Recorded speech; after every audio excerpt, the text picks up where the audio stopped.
আসসালামু আলাইকুম, সকলে কেমন আছেন? আলহামদুলিল্লাহ সকলেই ভালো আছেন, সুস্থ আছেন।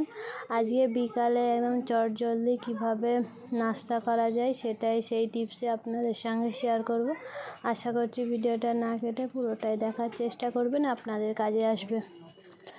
এটা হচ্ছে ময়দার খাবার, বেলা সেঁকা ছাড়া একদম তাড়াতাড়ির মধ্যে হাতে 10 মিনিটের মধ্যে এই নাস্তাটা আপনারা তৈরি করে খেতে পারেন। আমি প্রথমে ময়দা নিয়েছি, তাতে 1 টেবিল চামচ লবণ দিয়ে দিয়েছি।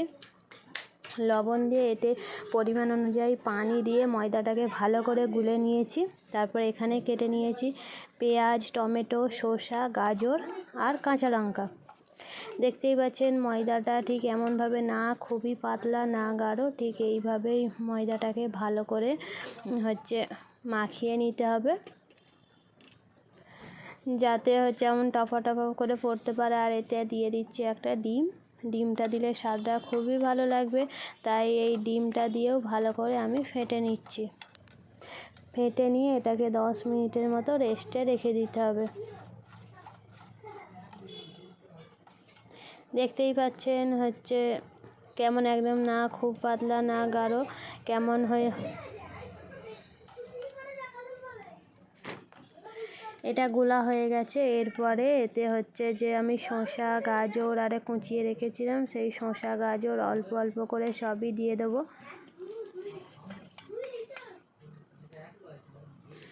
যেমন এখানে প্রথমেই আমি দিয়ে দিলাম টমেটো কুচি, একদম ছোটো ছোটো করে কুচোতে হবে। তারপরে দিয়ে দিলাম গাজর কুচি, গাজরের এবারে দিয়ে দিলাম কাঁচা লঙ্কা, পেঁয়াজ কুচি, একটা পেঁয়াজ কুচি, আর দিয়ে দিলাম অর্ধেক একটা গোটা শসাও নেই, অর্ধেক শসা কুচি দিয়ে ভালো করে এটাকে আবার ভালো করে মাখিয়ে নিচ্ছে। মাখিয়ে নিয়ে এটাকে আবার 10 মিনিটের মতো রেস্টে রেখে দেবো। 10 মিনিট রেস্টে রাখার পরে এটাকে একটু কড়াইয়ে তেল দিয়ে দিলাম। তেলটাকে এবারে ভালো করে চারিদিকে নাড়িয়ে নেবো, নাড়িয়ে তেলটাকে গরম করে নেবো।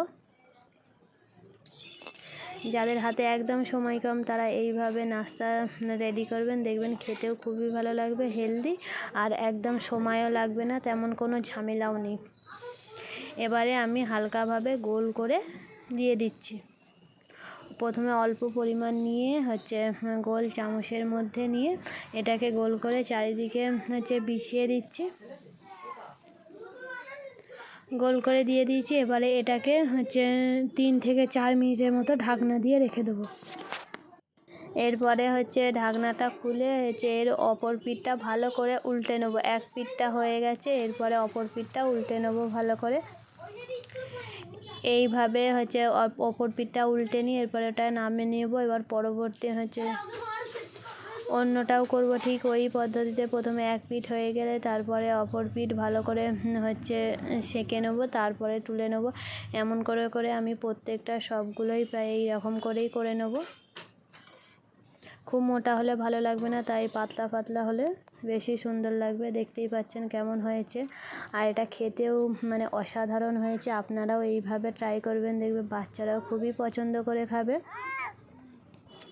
আর এই রেসিপিটা কেমন লাগলো অবশ্যই কমেন্ট বক্সে জানাবেন। ভালো লাগলে একটা লাইক করে দেবেন, চ্যানেলটাকে সাবস্ক্রাইব করে দেবেন।